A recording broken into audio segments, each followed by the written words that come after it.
Do it again. Of all the gin joints in all the towns in all the world. You're listening to Drinks, Jokes, and Storytelling. A martini, shaken, not stirred. Don't try and church it up, son. You can't handle the truth. I am big. The pictures have got small. Your first one's on us. Welcome to Drinks, Jokes, and Storytelling. I'm your host, Mark Rigodana, and with me, as always, Richie Byrne. How are you, brother? I'm good, man. It's week 3. We've been getting together. Yeah. They said we wouldn't last a week and a half, but here we are. Look at us now. What how was your weekend? Before we start, how was your weekend? It was great. I didn't even know it was the weekend. It's kind of the opposite right now because we work during the week now doing the podcast. Yeah. And the weekends we're not out. You know what I realized on Saturday? Hi, Cynthia. On Saturday was 3 weeks since I got paid anything. Wow. And Sunday, I did a guest spot the next night. 3 weeks ago, Sunday, I did a guest spot at Governor's. It's the last time I've performed. I can't remember the last time I went 3 weeks without performing. Wow. You know? Dude, it's crazy to think about that. I was probably in my early 20s. It's so weird. This is like the... it's like 10 years now. It's like the... I'll let you get away with that math. All right. So, the way we start every show... Yeah, we're going to get this out of the way. Here's what we're doing, guys. It's Monday, and that means it's Corona Monday. It's good. Corona. It used to be something that happened at a bar. Yes. Corona's half off. Like half price with a lime. But every Monday, because we had Jimmy Cano on last week, and he was so great, and everybody loved hearing from him. Jimmy actually was in the hospital. From his hospital bed was on. He had dealt with coronavirus. He is home now. And it got such great response that we decided every Monday we will dedicate stories to the coronavirus. So we have a great show today. We have a doctor on the show, and we have from China. From Ground Zero. Joel's father, the wild card. The wild card. I don't know what's more dangerous, the fact he's in China or it's Joel's dad. Yeah, I know. There's a lot of jokes there. So that's what we're doing today. It's a little different show, but not really. And but Mark and I get the joke and the drinks out of the way. So what are you drinking, brother? So this is kind of cool because it's an adult beverage. I hope so. It's an adult beverage, but part of the recipe was from my kids, though. Really? This is very cool. I did a Tito's and soda, but then what they did is they made Daddy ice cubes with Gatorade. That way, I get the hangover juice with my drink. There you go. Cheers, Duke and Axel. I like it. What? Yeah. What?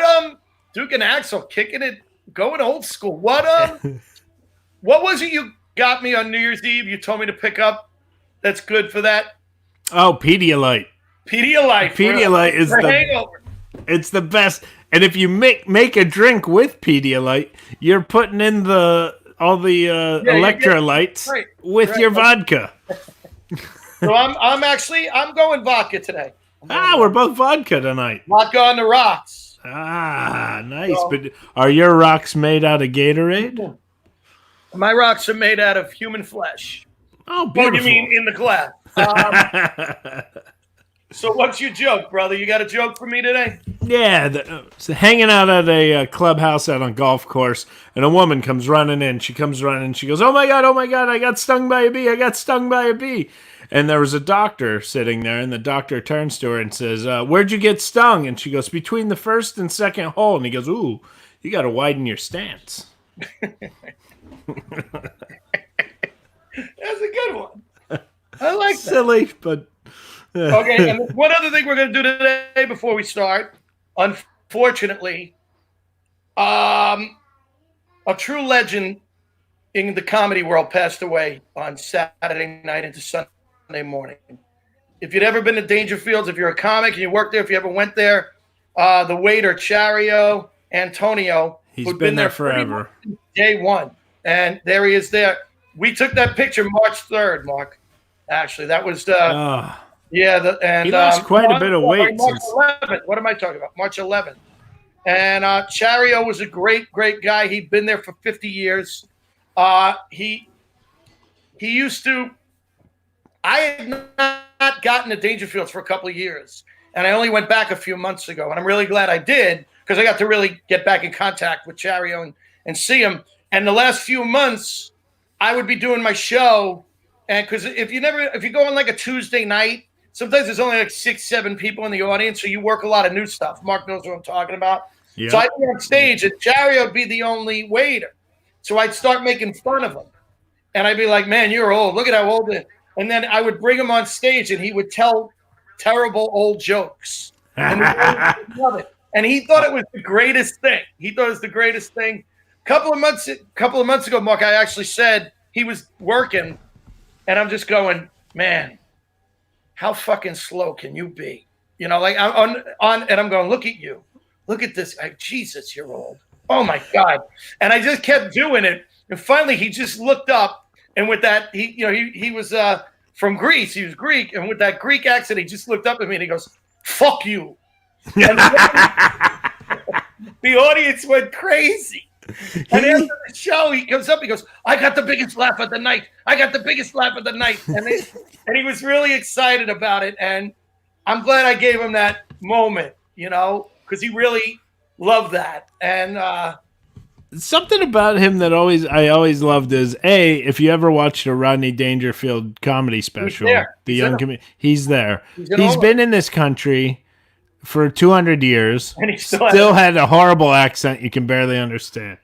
The other thing is he did something, and I don't know if this is too appropriate to say about someone who just passed, but he embraced his age, because you know how older people, they tend to, like, when they walk, they seem to let out a little gas. Oh no, nobody could fart like Chario. He would crop dust the audience, the loudest farts you've ever heard. Yeah. He would lift his leg up right in front of the stage and shake it out. You know how I knew he was getting old? In the last few years, he wasn't doing that as much. Like, he couldn't. Well, he probably had a few accidents. Okay. But he leaves behind a wife and 2 kids. We lost Pete Michaels last week, and that was devastating to me. And now we lost Chario 6 days later, and 5-6 days later. So it's been a tough week, people. And neither one was coronavirus. They were both heart. But I don't know what to say, except God bless you, Chario. Hopefully he's up there telling some really bad jokes to St. Peter. Well, he was St. Peter's older brother, so. All right. Well, let's get on with the show. All right. Let's move it forward. Go ahead, man. I was going to say we have two very special guests today. Very special guests. Our first guest is a very, very good friend of mine. He's somebody I owe a lot to. He operated on my dad, saved his leg. They thought they were going to take my dad's leg, and this guy came in. I wrote Dr. Oz and said, they want to take my dad's leg. And Oz wrote me and said, "Get Nick Morrissey." And I called him, and he went in, and he saw my dad, and he goes, "Yeah, I can save the leg." Oh, my God, that's awesome. Dude. And he's an amazing guy. From there, we became very good friends, and he's been working it. He's right there. He's at the hospital every day dealing with this, and we thought it'd be great to have him on. He's the Associate Professor of Surgery at Columbia University Medical Center. Give it up for Dr. Nicholas Morrissey. Thank you, Doc. Thank you so much for coming on. Hi. How are you? Thanks for having me. I'm great. Thanks. You working hard? Yes. Go ahead. Tell the audience basically what your week is like, what your day is like, what's going on. Yeah, so the big change is working different, right? So my life before. I was a vascular surgeon. I operate amazing surgeon, right? 4.5 days a week. I see patients, and the operating room is where I live, and do 15 or 20 cases a week. When this started coming, we knew it was going to be big. In the last about 3 weeks, we've converted the vast majority of our operating rooms into intensive care units. And wow, the operating rooms. Yeah, the operating rooms. So my theater where I do my thing is now a place where I go do my thing. But instead of having one patient and a scalpel and instruments, there are 4 patients with ventilators, and so they're all ICUs. And And significant parts of the hospital have been converted to ICUs to manage the sickest of the sick patients. So we changed jobs a little bit too. We went from being surgeons to being intensive care unit doctors, almost like as proteges of our critical care doctors who are teaching us and reminding us, getting us back up to speed on things like taking care of ventilators, taking care of medications, and things like that. Right. And one of the other things we do is, like last night, I worked overnight with some of my residents, and we're sort of like a mobile surgical unit. And when these patients need things like, we got to put catheters in their veins to give them medications to keep their hearts going and stuff, we get a call on our phone, and we go there with our bag, and my residents and we put in catheters and do that. I'm just really, really proud of the people that I work with, my residents, all the docs, the entire institution, because they really, really rallied and turned the place into a whole different thing. But that's how things have changed. So there we go, Christiane, with a nice compliment. Thank you, Nick, for all you do and working on the front line. It's how much more crowded is it than you anticipated? It's interesting. It's an eerie kind of a thing, because when you walk around the hospital, you don't necessarily get the sense of an overwhelming crowd. But when you go to the places where that used to be you recognized for a certain thing, they're different. So in other words, like I said, an operating room, which, I was looking through the door the other night, and I looked up and I saw the operating room lights were they were almost mothballed. They were out of the picture. They weren't relevant anymore because we had this whole other focus. So there's no question that the mood is very different, and it's on everybody's mind. And I won't say it's somber. It's a mood of really everybody's in this, and they're fighting, and they're working really hard. I mean, from the people that clean the rooms, who are just as much at risk, perhaps, as we are, to the nurses, who are absolutely incredible, the greatest frontline workers. They're in there all the time. To my residents, who have just sort of stepped up and rolled up their sleeves, not literally, because you have to have everything covered, but everybody's just. Last week we had a friend of ours, Jimmy Canizaro, on, and he had the virus, and he was in the hospital in Brooklyn, and he said I don't think he said this on our show, but he said it to me later, that he never, if you asked him to name someone that worked on him, he wouldn't be able to do it, because people came in and they were completely covered from head to toe. So he never really saw faces. Which I guess you don't think about that every doctor, every nurse that walks through the door has got to be covered. Yeah. And especially when we're on the ventilator, right? And then they're sedated pretty heavily when they're on the ventilator, because you don't want to. And so that's to me one of the most tragic parts, is the loneliness of these folks, because they can't get visitors. Right. Because oh my God, I didn't even think about that. Yeah. But we have a system. We actually have there's a person on each shift in the ICU that's in charge of like family relations and being in contact with the family and relaying messages and things like that. So, we sort of thought of everything. Yeah. Yeah. Yeah. That's got to be so hard for the family. I thought of that. My friend Jimmy's wife, Jenna. Well, first of all, she was quarantined at home, which people don't think about. If someone's sick, whoever they were living with can't go, they couldn't go to the hospital anyway. They might have the virus. Right. Well, on top of it, you go to the hospital, you get the virus. So she was in hell dealing with the fact that he was there, and she said the same thing. They were very good about keeping in contact with her. And I think that's amazing, and things you don't think about with nurses and doctors, that they're not only in the front lines, but they have to think about the people back home. Yeah, that's a big deal. Big deal. I don't go to visit my kids. For the last 3 weeks, I FaceTime with them every day. Right. I have colleagues who are. Can I just say, Mark's very jealous of you right now? Well, if you need any help, I'll be there.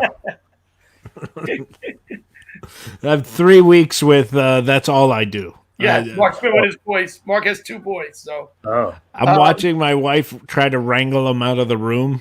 As I'm in here, they're trying to come in to see what I'm doing. They're 4 and 5, so they're like trying to get in and see what they know that my computer is called the podcast station, and to leave me alone when I'm on it. How long before this really hit were you guys preparing?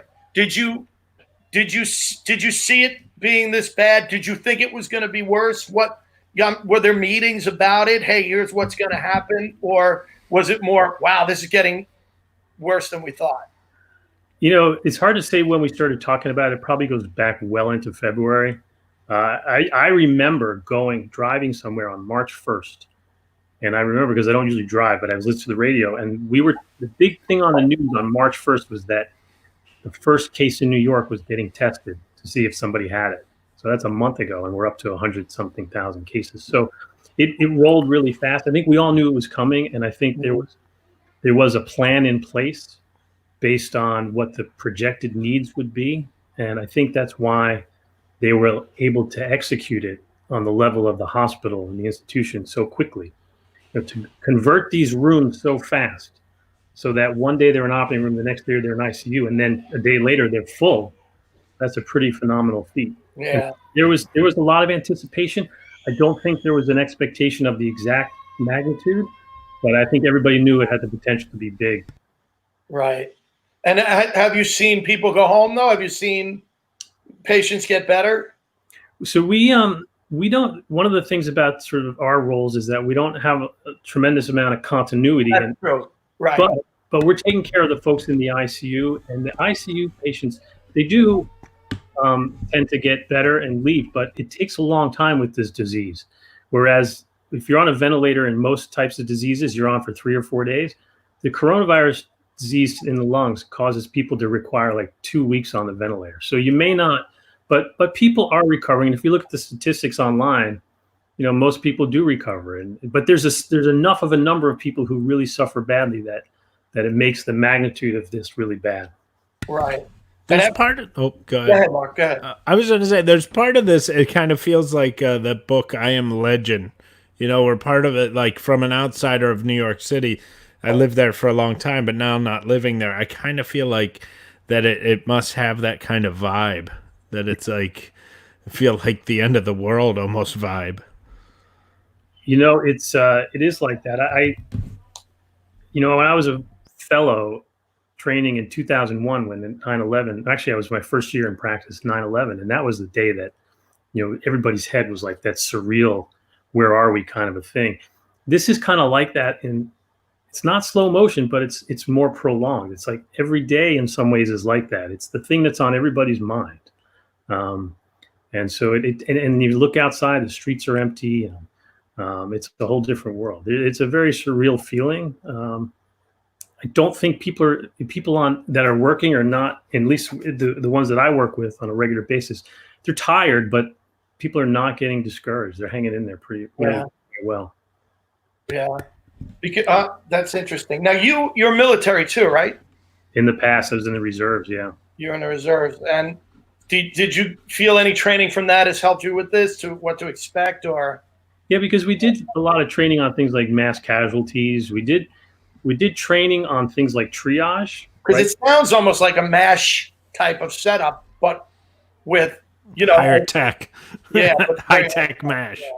Yeah, I think in the sense that you're and as people have used this term when they've talked about this, that you're fighting with the army you have and not the one you want. You just got to do with what you have. And yeah, there's a lot of cobbling things together in a way like you do it in the military. But it's been quite effective so far.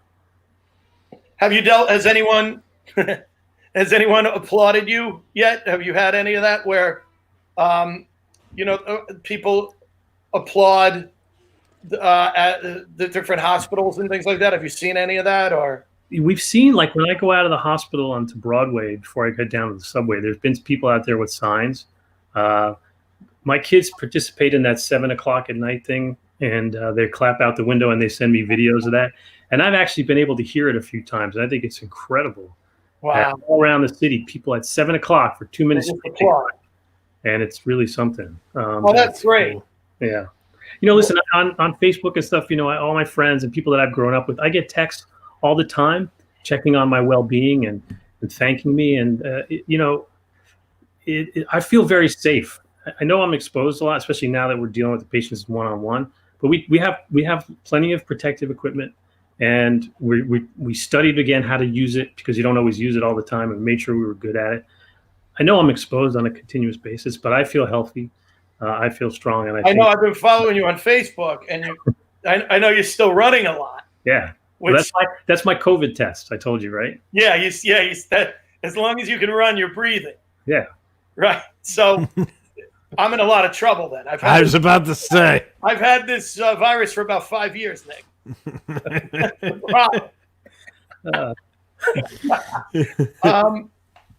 So how long do you see this? Not that you're an expert in that end, but how long do you see this going? All of a sudden we're at April 30th, and we know that that's probably not going to be the end.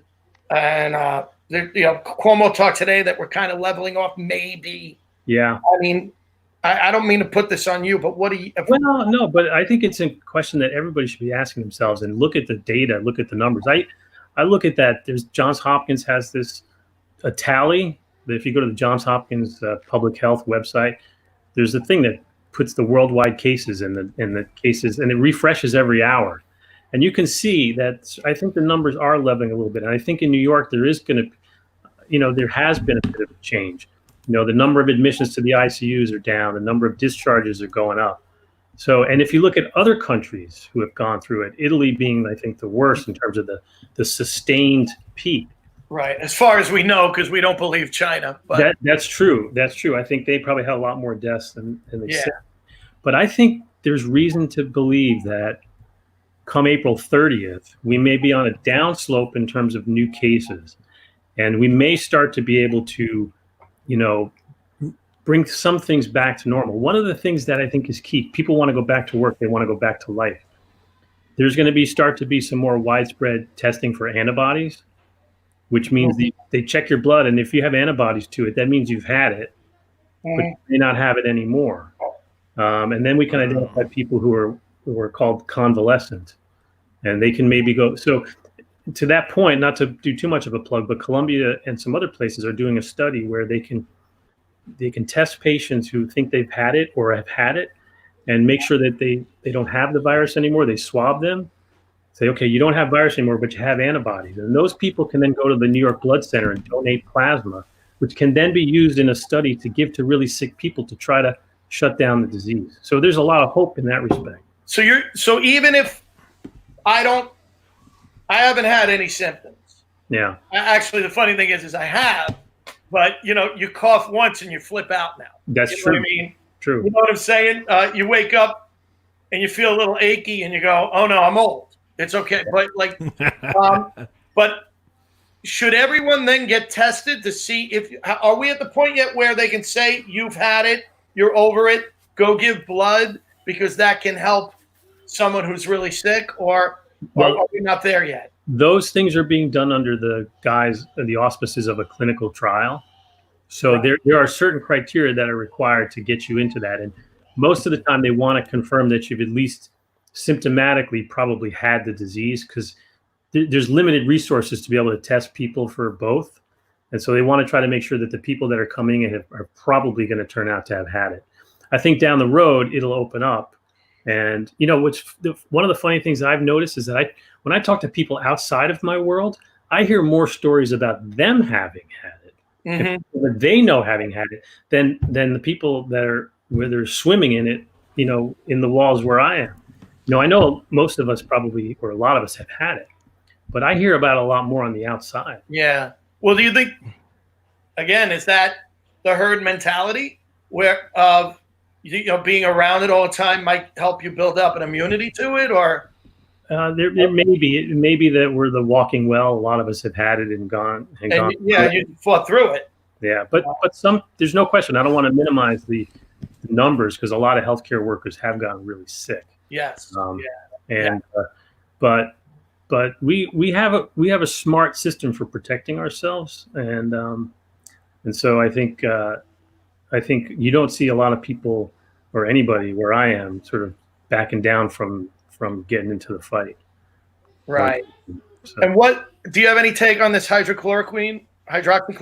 Or? I think it's a great concept, and I do have a take on it in the sense that it's a drug's been around for a long time. It does have some significant side effects, And mostly, what are the side effects? I haven't heard much about side effects. So the thing that's most dangerous is that the electrical conduction system of the heart can be impacted by it, and it can cause longer pauses, which can, in people who are susceptible, can just make your heart stop. Which obviously that's game over. So can't walk that one off. Yeah, so there's some evidence, like in a test tube and on the petri dish, that it inhibits the virus, and it actually may calm down the inflammatory response. So it's being used, and it's being used in freely in patients who may benefit from it. But as with anything, you need to collect data over time to see if it works. So unfortunately, the real answer will come after we're out of this. But I don't think it's wise to be at home taking it. I think one of the things that bothered me is a lot of people got their doctors to give them a prescription when they heard about it. And then now people that I know who have lupus, who use it for their lupus, they can't get it. So there's one thing I can tell people: if you want to see about treatments and studies and things like that, listen to Fauci. Okay, that's all you got to do. That's a very simple formula. That guy knows everything about this stuff, and he's the smartest. You know, it's funny how you said that to me before. I saw Dr. Drew Pinsky on TV, and he said, follow Fauci. I saw Dr. Oz. He said, follow Fauci. What's his name? It's CNN. Follow Fauci. And so I think that's really a great thing. We're going to have to get pins made, double F. Follow Fauci. But I think it's a great thing when you see doctors that I personally know and respect. Yeah. You know, like Sanjay Gupta, that's who. And you and every one of you. Every one of you says, yeah, Fauci's the man, follow Fauci. So I think that's at least we know we have the right person leading the way. That guy, if you not to, his biography, this guy, he drove the understanding of the AIDS epidemic. He was the guy that led that whole thing. Now, back in the early 80s, it took 3 years to identify the virus that caused AIDS. Can you imagine if you just think about how these guys, they go into the lab. Wow. They're not, no one goes to Fauci's Instagram page. Maybe they will now, but not before. Like, these guys aren't famous. They go and do their work, these men and women. And they go from the point where 30 years ago, 4 years ago, 3 years to find the virus. This time it took like a month just because of the techniques that they developed. So he's the real deal. And there's plenty. It's great to have people like me on and people on television to talk and that kind of thing. But the bottom line is, if you had one resource, Tony Fauci. It is, but I think it is important to have guys like you coming on, because it allows people like me who don't know what's going on. I don't have time to try to follow everything because I have two little kids. What's that? You have nothing going on. Stop drinking all day, Mark. Well, I have to keep up the name of the show, and God knows you're not keeping your end of the bargain. Nick, Mark makes a good point, though, where this is very frustrating. I'm speaking for you, Mark. This is very frustrating for all of us as performers right now, because any situation that we have ever been in, any catastrophe that has happened, there's always a show where we can raise money and we can do that. And this is the first time where we can't do that, or we're not in a great position. They're starting to come up with some things for online comedy, which I think is, and music, which I think will either work or it won't. But I think it's great that they're trying. It'll be great for the viewer. It's going to suck for the artist. Yeah, it's going to suck for the artist. You're right. But what can we do? Is there anything we can do that you guys need? Is there something to help you guys at this time when you're working all the time and I'm sitting at home going, I got nothing? Yeah. I mean, we don't work when we're actually working. We don't work. So we need something to feel better about ourselves. Basically, Mark and I have lost 45 minutes of our day. That's about it. Well, everybody that I know says that. And I think one of the things I'm most proud of, at least people in my life, is that, and everybody, they're so dedicated to trying to make this better for the world. So, like, I have an instructor, a trainer that I work with, who's a really dear friend of mine. And she called me the other day. She's like, what can I do about this? How can I help? So I thought, I'm going to talk to the hospital and see if we can do like some streaming training sessions for the nurses and doctors who are doing the work, and try to find, just even like podcasts and that kind of thing that she can provide motivation and training, physical training. You guys obviously wouldn't do that, but Right. you have other things you can do. You don't want training from us. But I think if you want to do like this, I don't know, if you just speaking about it and letting people like us know that you really are concerned about us and want to help, I think that's terrific. There have been, it's hard to tell people in this crisis to donate money because everyone's is looking at an economic downturn without a doubt. I mean, the economics of this in the future are going to be, I think, devastating.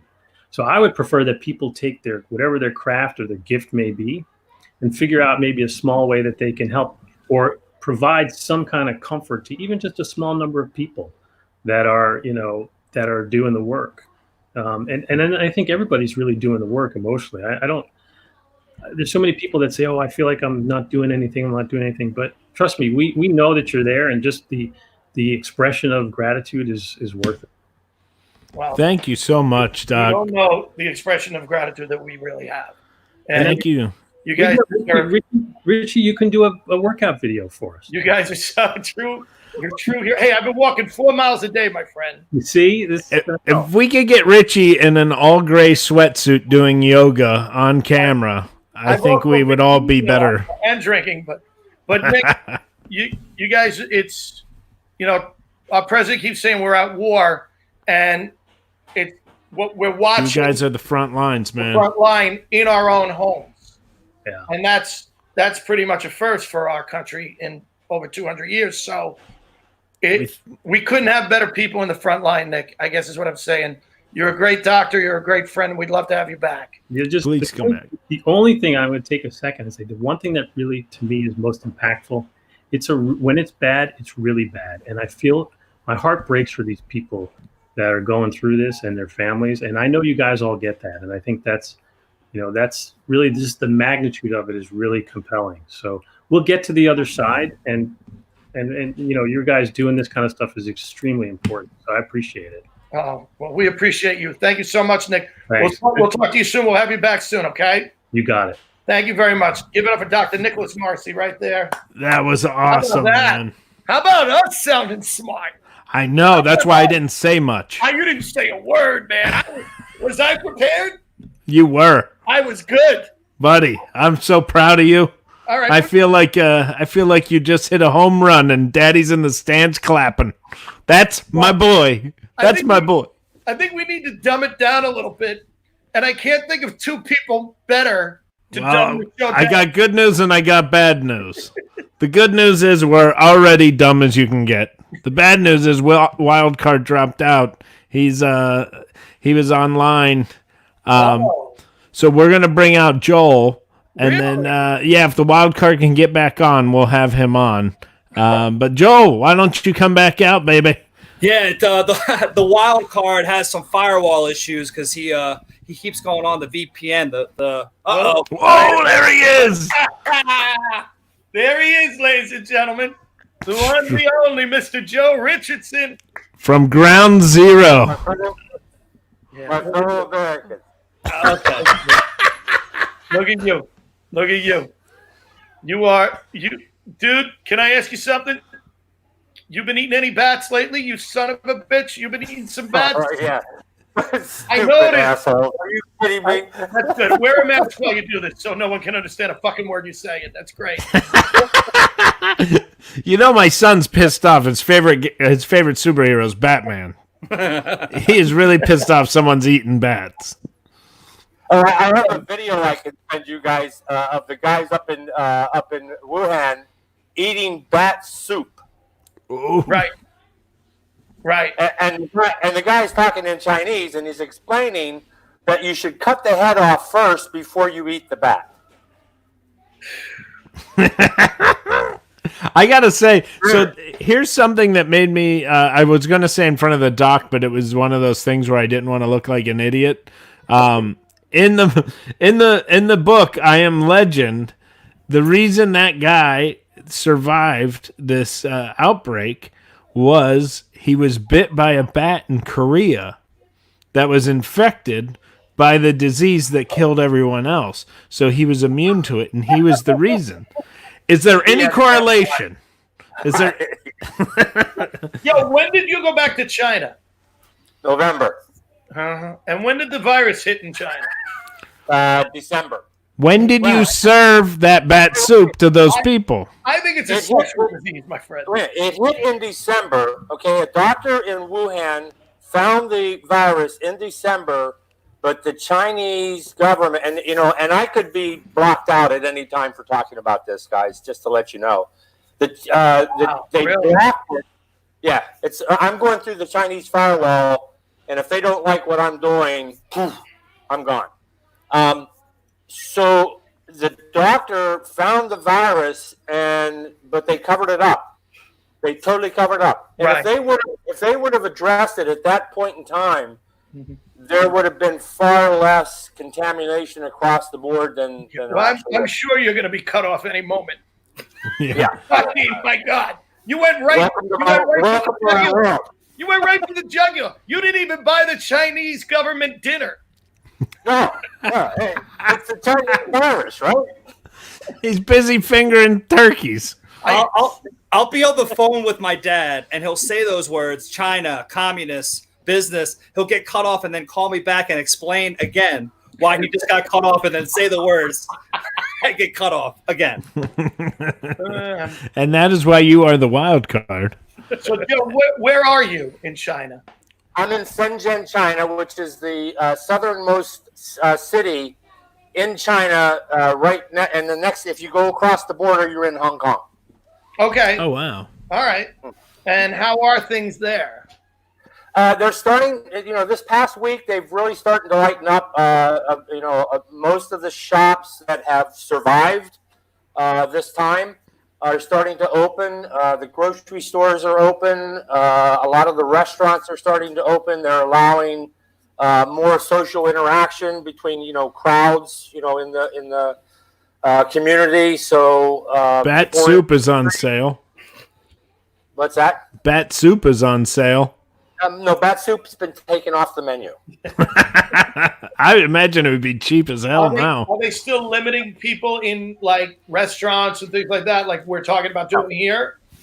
No. Are a lot of people still wearing masks and things? Everybody wears a mask that's outside. Do they have to, or they just do? It's voluntary. Voluntary, but everybody's doing it. But if you don't have one off, you get the Chinese stare. All right. And the thing is that everybody talks about being quarantined here, but my dad actually had been quarantined over there. No social interaction, no visitors, none of his friends, by himself, 60 days. Really? Right? Dude. Did you at least have Let me tell you, it was not a good time. No.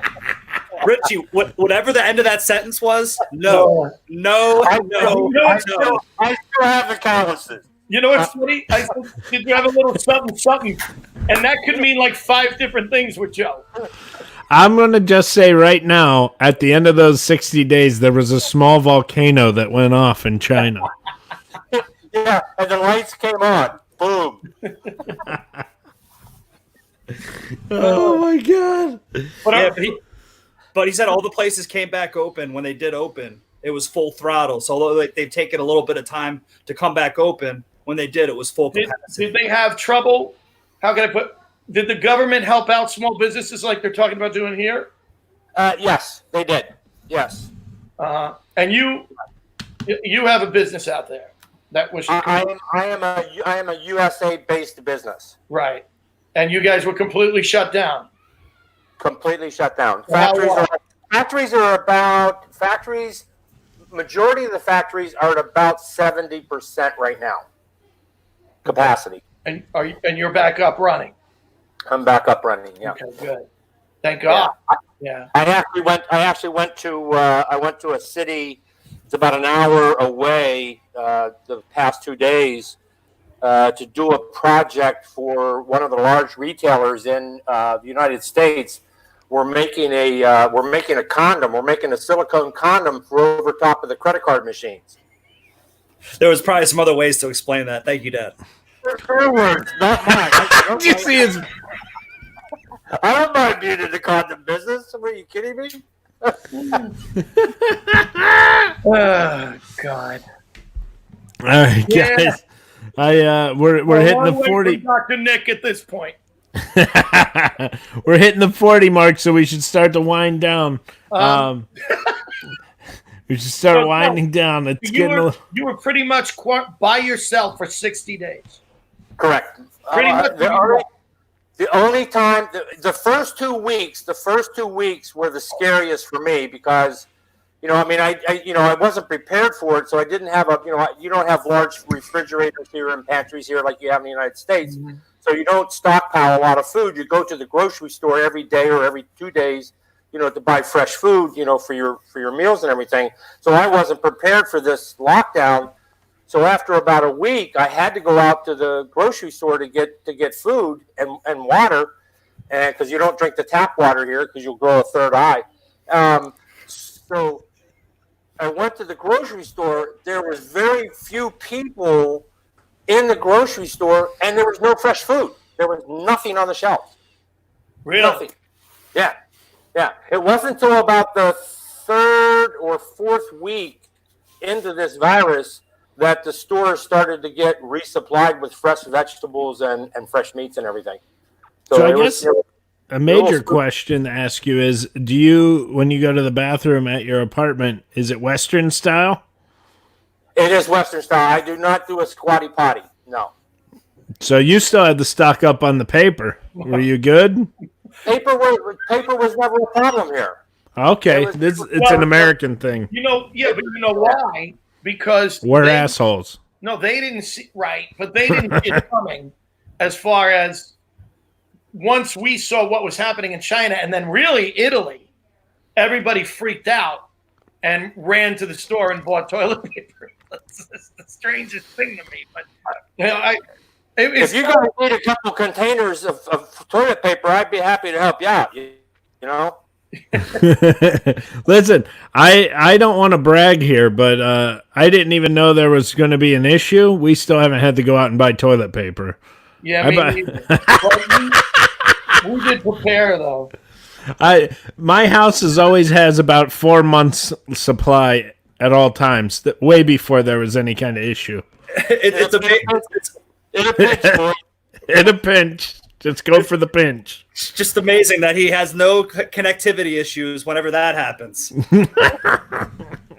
It's standard here. I mean, they use very, very little toilet paper here. It's not All right, let's move on. Why? Our numbers finally went up. This is standard issue right here. One sheet. That's it. That's what you get. One sheet. What are you drinking there, Joseph? I'm drinking tea from Yunnan. Okay. Tea. What kind of tea you got? It's Yunnan tea from Yunnan, from the province of Yunnan. What? Ah. And what time is it there? It is I don't know, 8:40 in the morning. Oh, you're 12 hours ahead of us. Correct. So here's a good dad joke for us, since we didn't have a guest do a joke. You know what kind of tea I have? What kind? MT. Oh. Richie, I'm going to start writing for you for the joke of the day. Mark it for 3 weeks, and it has nothing to do with the virus.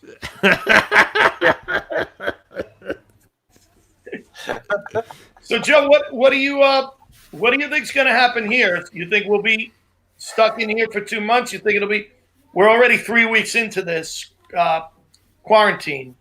I think it really depends on the population. It depends on the people. It depends on how serious the population takes the virus and how they handle the preventive part of the virus. I mean, I don't see that. We're getting requests for masks by the millions. I mean, yeah, but I don't see anybody wearing them. I see people. I watch the news here, and I see people in the street, and I don't see anybody wearing a mask. In America? Yeah, it's rare. No, I see a lot of people with masks. Now, yeah, I do. Yeah, but that's because you're in an insane asylum. But I will tell you that. And did we lose him? No, he's still there. Okay, I thought maybe the American government. I will tell you that when this all first started, Nice. He's still there. when this all first started, they were saying the masks don't help. That you need a specific kind of mask. The masks don't really help. Now they're saying wear a mask, a scarf, whatever you have, and they're saying, well, it won't help you. It won't keep it from you getting it, but if you have it, it will help prevent the spread of it. And Correct. I don't know how true that is, but that's what they're saying now. You know, The mask, if you sneeze or if you cough and you know, it comes out of your mouth, okay? And if you're close to somebody else, it goes on them. Even if it goes on their hand, and if they touch their eye or they touch their mouth, they get it. Yeah. Okay? So the mask catches those particles of the virus and keeps it from being spread. You know, 4 billion people wouldn't be wearing masks if it didn't work. Well, I have a theory. I can't wait to hear that. I have a theory after you, Richie. I think that it's a way, and I'm not knocking the government for doing this, but it's a way to make us feel like we're involved in some way. We're all sitting home, losing our minds. What can I do? Wear a mask. It'll make you feel you're helping the situation if you wear a mask. I don't know how much. It's just my opinion. I thought you were going to say getting people to make masks was trying to, like, we're going to do that Rosie the Riveter. I think we need masks. I think obviously they need them in the hospitals. I'm just saying the general public, just stay away from each other. It's that simple. Then you won't need a mask. Oh yeah. Stay at home until this whole thing is over. I mean, I hate to say this, but stay at home. And if you do have to go out, you know, to get food or get, you know, some supply, whatever, wear a mask. Wear some type of. I understand, but I do worry that people go, "No, I wore a mask. It's okay." It's not okay. Stay home. Stay home. Yeah. Right. And we lost Joe until the show just got better. He's back. It's back. Wow, your father did some shitty things about you while you were gone, man. Well, I was going to say, it's amazing that when the wild card's over in China, the longer he's there, the slower he talks to English, even though it's our first language. He talks to us slower and with words missing. That's just because he thinks we're dumb.